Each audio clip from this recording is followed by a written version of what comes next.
want you to watch this clip of former NFL tight end Greg Olsen hugging a former teammate and current NFL player. If you aren't accustomed to this kind of aggressive expression of warmth, then you might view this clip as some sort of strange, unnecessary, violent encounter.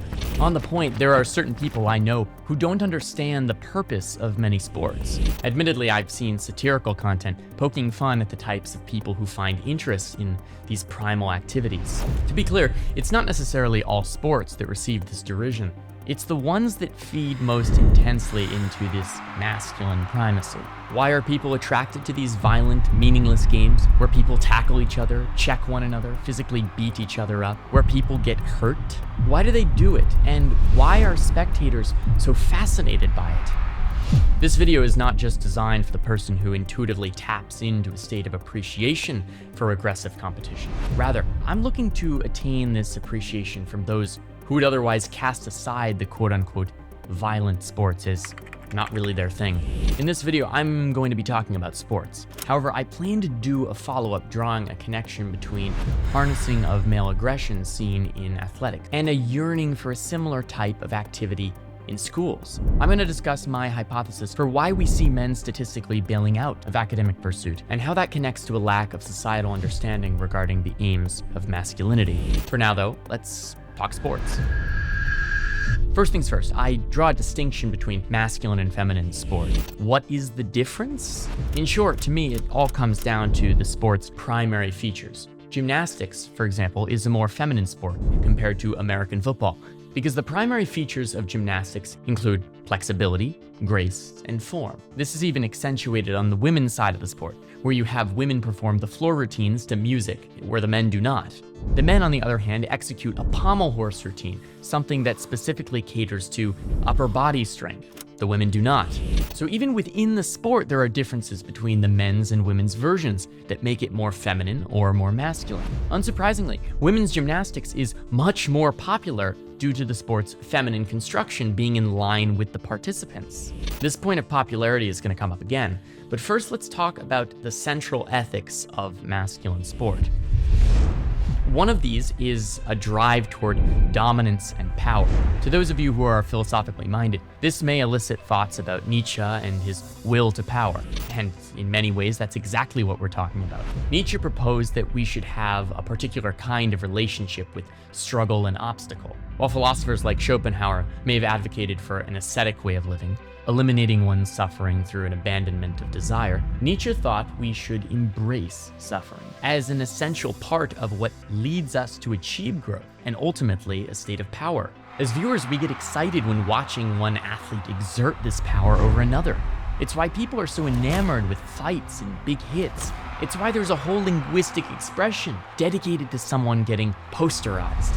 Or why the image of Iverson stepping over Lou is so iconic. After all, what could be a more offensive, primal display of dominance than having your junk in another man's face? You can call this toxic or vulgar if you want, but it taps into an extremely biological drive for men to compete against and outcompete one another. All of the training, all of the struggle and strain it takes to achieve a more physically imposing body, that's a huge element of masculine athletics. And you actually see continuity with this feature across cultures and across time periods. You have something like Kila, a game dating back to the 12th century, popular in Russia.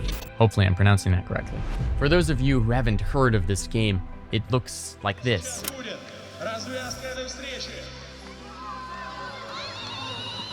You also have a game like Oyama, played by the Aztecs, often ending in ritualistic executions for the losing side. Once again, you can label this a barbaric remnant of the past, but at our core, we aren't really that different from our 1,000 to 2,000 year old ancestors. I think this answers the question as to why men tend to receive more attention in these kinds of sports. For as many jokes are made regarding the WNBA, most people simply get the sense that within the men's game, there is something a bit more authentic taking place. That's not to say women shouldn't play basketball. Rather, we really shouldn't be expecting equality of attention. And I'm sure that statement will be taken with great umbrage by some, but I've found that most hardcore sports fanatics grasp this intuitively. Of course, besides simply being an expression of dominance, masculine sport inspires that dominance to achieve something: freedom. Audiences immerse themselves in a quasi-religious spectacle, to watch men in peak physical condition express a desire not only to dominate each other, but to escape the clutches of the opposition. Whether it be breaking a tackle, crossing up a defender, or undressing a defenseman, we often admire the escape artists, for as much as we revel in the sheer power of Marshawn Lynch or LeBron. We equally admire the speed and elusiveness of Barry Sanders in the open field, or Connor McDavid knifing his way between defenders, or Steph Curry getting free from an off-ball screen. These displays speak to the internal craving of being untouchable, to have everyone trying to stop you, yet being unable to. Some sports do operate by the ethic of safety, the most notable example being baseball, something that was touched on in George Carlin's most famous skit. In baseball, the object is to go home and to be safe. I hope I'll be safe at home, safe at home. This differs drastically from other sports like football that prioritize the principles of war and danger. In football, the object is for the quarterback, otherwise known as the field general, to be on target with his aerial assault, riddling the defense by hitting his receivers with deadly accuracy, in spite of the blitz, even if he has to use the shotgun. But I want to bring up a third potential ethic that relates to our story at the beginning. This one may make you chuckle, but there's a lesser-known hypothesis in which male contact sports help facilitate closeness. You see a demonstration of this closeness in the interaction between Olsen and his teammate. But this surely connects with the cultural pressures placed upon men not to display emotion or intimacy between one another in public settings, unless we're seeing it take place, of course, in the most public of spectacles. You'll see tackling and checking, but you'll also see hugging and touching. You'll see raw male emotions in times of victory or defeat. There's this mainstream message out there that says it's a shame that men can't easily open up, or that it's unfortunate that men can't fulfill the need for human touch without aggression.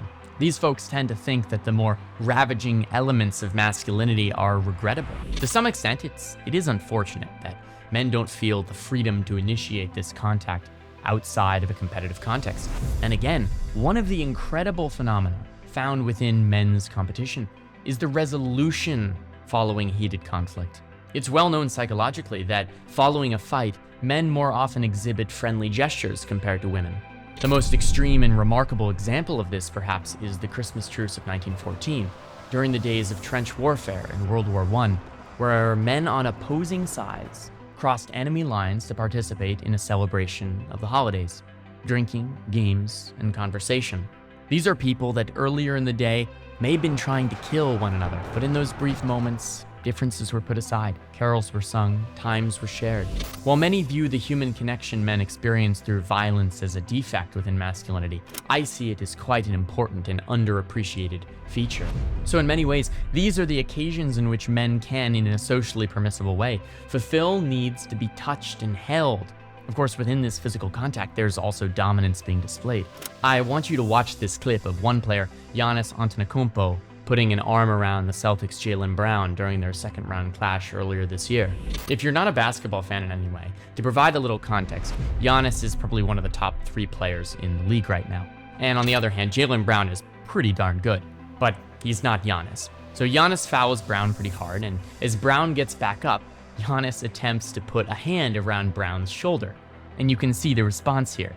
Total disgust. Get off me. Brown wants nothing to do with this physical contact. Because imagine someone just knocked you off your feet in the heat of competition, and now they're going to make this comforting, paternalistic gesture as a means of reestablishing superiority. I don't think so. In the same way Nietzsche described giving thanks as a subtle expression of revenge, I think something similar might exist within the act of apologizing. You see, it's about the game within the game. And yes, for all of you wondering, this is what happens when you start watching sporting events from the perspective of a social scientist. Kidding aside, when it comes to these larger sociocultural questions, gathering evidence for the theory is no slam dunk. Pun intended. Oftentimes, we start building these ideas based on pure speculation. And I want to make it clear, that's what a lot of this video is. Speculation. You may question whether any of the tenets I've outlined captures the essence of masculine athletics. Why does it have to be masculine? There are female fans of these sports, you know. And to that I say, of course, I accommodate human variation within my assertions. But I'm here to acknowledge the patterns, And when you look at the patterns, it's fairly clear that men respond disproportionately. According to a March 2022 survey, 35% of male respondents said they were avid sports fans, as opposed to just 12% of female respondents. You'd be hard-pressed to tell me this is by accident. Given how culturally and temporally universal this is, I can't seriously make a statement about how all of these patterns are the outcomes of a socially constructed behavior. I believe these responses run deep within our biological cores, a fact that carries repercussions that bleed into other aspects of daily life. Men disproportionately want power, men want freedom, and men crave connection. Thus, competitive sports become a vehicle through which men can attain these outcomes. However, it's not the only vehicle. That's our discussion for next time.